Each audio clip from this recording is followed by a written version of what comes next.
fait très souvent que nous n'arrivons pas à avancer. Le deuxième grand ennemi qui nous empêche très souvent d'avancer, les amis, c'est la peur. Alors la peur également se présente sous deux formes. Premièrement, les gens ont tendance à avoir peur parce qu'ils contrôlent la vie des autres. Moi, je connais beaucoup de personnes qui n'arrivent pas surtout à prendre la parole en public parce qu'ils se disent, avant même de prendre la parole, le gars, il se dit que peut-être que si je prends la parole, les gens ils vont mal me regarder. Est-ce que je vais bien m'arrêter? Est-ce que je suis bien habillé? Est-ce que... Et donc, à cause de ces questions, le gars, il préfère ne plus jamais prendre la parole. Et c'est ça qui fait généralement que plusieurs personnes n'arrivent pas à prendre la parole en public. Plusieurs personnes n'arrivent pas à sortir de leur peur. Je ne suis pas en train de vous dire de négliger la vie des autres.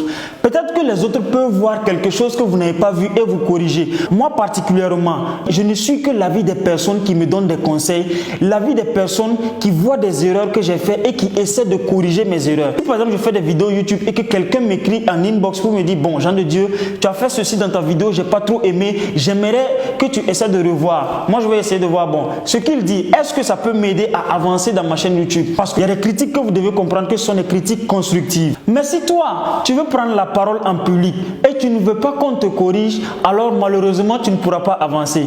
Moi, je te conseille vivement de passer à l'action, de ne pas trop compter l'avis des gens, de seulement compter l'avis des personnes qui te donnent des conseils, l'avis des personnes qui veulent te voir avancer. Et passe à l'action, affronte cette peur, fais quelque chose et surtout, ne compte pas trop l'avis des gens. Parce que si tu vas passer ton temps à compter sur l'avis des gens, tu ne vas jamais passer à l'action. La deuxième forme de peur qui nous empêche d'accomplir ce que nous voulons accomplir dans la vie, c'est la peur de l'inconnu. Ça, je pense que vous le savez. En business, très souvent, il y a des personnes, ils ont l'argent avec eux. Mais quand tu leur demandes de passer à l'action, de lancer un projet, généralement, ils ne le font pas. Pourquoi? Parce qu'ils se disent que bon, si je lance le projet et si ça ne marche pas, ce projet, je peux bien le lancer. J'ai le capital peut-être pour le lancer. Mais si je le lance et si ça ne marche pas, si je laisse mon emploi pour aller me concentrer sur mon business et si ça ne marche pas, très souvent ce sont ces questions que beaucoup de personnes posent. Alors ces questions, ce sont des croyances limitantes que vous devez impérativement arrêter si vous voulez avancer. Le troisième et dernier grand ennemi de l'homme, les amis, c'est son désir sexuel. Alors ça, c'est un sujet tabou, mais il faut que j'en parle. Il y a plusieurs personnes qui sont dans l'incapacité de se contrôler sur le plan sexuel.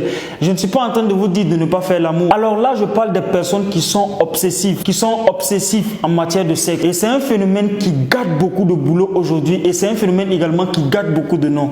Je suis sûr que vous avez déjà entendu le nom de cette personne à quelque part qui a couché avec son employeur ou bien avec sa collaboratrice. On l'entend très souvent, hein, les multimillionnaires aujourd'hui, les personnes les plus riches aujourd'hui, la majorité des personnes qui sont devenues extrêmement riches aujourd'hui, c'est l'un des phénomènes vraiment qui gâte leur nom, l'un des phénomènes qui fait en sorte que les gens n'ont plus confiance en eux. Et donc vous devez être capable de contrôler ce désir sexuel-là. Et moi-même, je dirais encore de contrôler le désir sexuel non seulement, mais aussi d'utiliser cette énergie que vous contrôlez là dans vos activités. Parce que vous ne le savez peut-être pas. Je vous invite à aller lire le livre de Napoléon Hill, Réfléchissez et devenez riche. Vous allez peut-être comprendre l'importance de garder cette énergie. Parce que cette énergie, en réalité, c'est un pouvoir. C'est un pouvoir qui te permet d'être percutant et persévérant.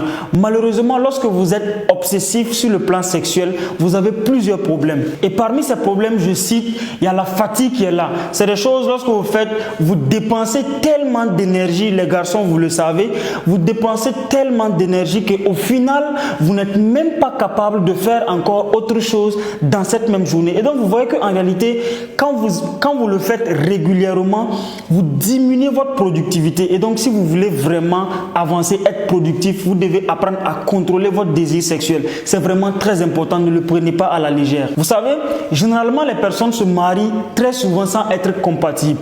Peut-être vous allez savoir que dans le couple, il y a l'homme qui est obsédé sexuellement et la femme n'est pas obsédée, ou bien c'est la femme qui est obsédée sexuellement et l'homme n'est pas obsédé sexuellement. Ça fait que ça va créer une frustration en réalité dans le couple. Dans le couple, vous allez voir tout le temps qu'il y a un élément, il y a une personne qui est tout le temps découragée, dépressive, qui est anxieux. Il y a tout le temps une seule personne qui est là, qui se plaint de son partenaire. Et très souvent, c'est dû au sexe. Vous-même, vous le savez, les personnes